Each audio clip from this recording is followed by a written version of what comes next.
pergi Mekah dengan suami dan suami meninggal dunia, bolehkah diteruskan ibadah haji?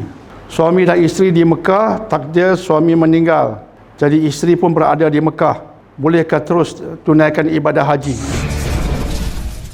Kematian suami ada hukum khas bagi isteri. Dia kena berkabung, dia kena beredah kerana kematian suaminya. Berkabung edahnya berapa lama, Cik Gadis? 4 bulan 10 hari. 4 bulan campur 10 hari. Dia panggil berkabung dalam bahasa umum, ataupun beredah. Ketika dia beredah itu, dia tidak boleh keluar rumah.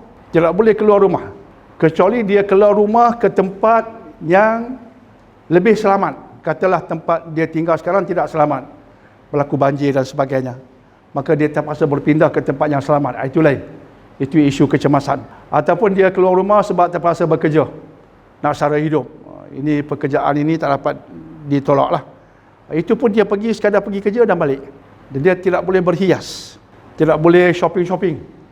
Balik kerja singgah kat Sunshine Square, tak apalah saya pergi sambil sebab teringat suami. Tak boleh. Tak boleh sebab-sebab.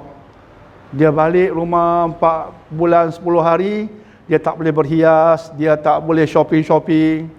Saya baru ni ada orang tanya saya, ibu dia kematian suami, bapa dia meninggal, maka ibu dia isterilah pada lelaki itu. Kemudian baru 10 hari ibu dia nak duduk Penang, nak pergi shopping ke KL. Dr. Dania, boleh tak ibu saya yang suami dia baru meninggal 10 hari, dia nak shopping ke KL? Haram. Tapi dia shopping dalam kesedihan. Ya Allah, Syekh Ghani, adakah shopping dalam kesedihan? Astaghfirullah. Saya kata, agama ni janganlah buat begitu, Cik. Sayang, jangan buat agama macam tu. Astaghfirullah. Suami mati kena berkabung, tak boleh jalan-jalan, tak boleh berhias. Ni nak pergi shopping-shopping tapi dalam kesedihan. Allah, astagfirullah. Tak boleh, haram. Full stop. Tapi sekarang soalannya, dia sedang berada di Mekah, dah sampai. Ulama mengatakan, jika dia belum bertolak, maka batalkan haji dia. Perintah tabur haji. Tapi jika sudah bertolak sampai di sana, selesaikan haji dia, diharuskan. Tetapi dengan satu syarat, di sana dia beribadah di biliknya sahaja. Tidak boleh keluar-keluar, di biliknya sahaja, kecuali keluar untuk ibadah haji lah. Dan sudah pasti tidak boleh lepas selesai haji nak shopping-shopping dalam kesedihan, tidak boleh. Dah ada kat Mekah, takkan tak boleh shopping, Dr. Dania? Tak boleh. Tak boleh. Sebab you sedang beredah. Balik, takat tu saja. Lain tak boleh, ketat. Tapi 4 bulan 10 hari. Itu soalan seterusnya apa dia, Rizwan? Bolehkah nak pergi tengok suami? Juga tidak boleh.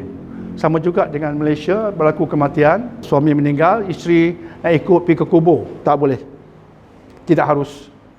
Kemudian selepas jasad suami disimpan, dalam masa 4 bulan 10 hari nak pergi ziarah kubur, tak boleh. Selepas 4 bulan 10 hari baru boleh. Ini ketat sikit. Berkabung ini ketat sikit. Dalam masa 4 bulan 10 hari ada orang melamar, bolehkah tidak? Tidak boleh. Cik Ghani, melamar dalam masa 4 bulan 10 hari, bagi tahu kawan-kawan, tak boleh. Dia kena bagi tahu, saya dalam edah, please go home and read the Quran, don't disturb me. Saya dalam edah, you go home. Ridwan bagi tahu depa, you go home. Bagi tahu lelaki itu, you go home and read the Quran. Haram semua ini. Hukum sudah ada, insya-Allah. Okey.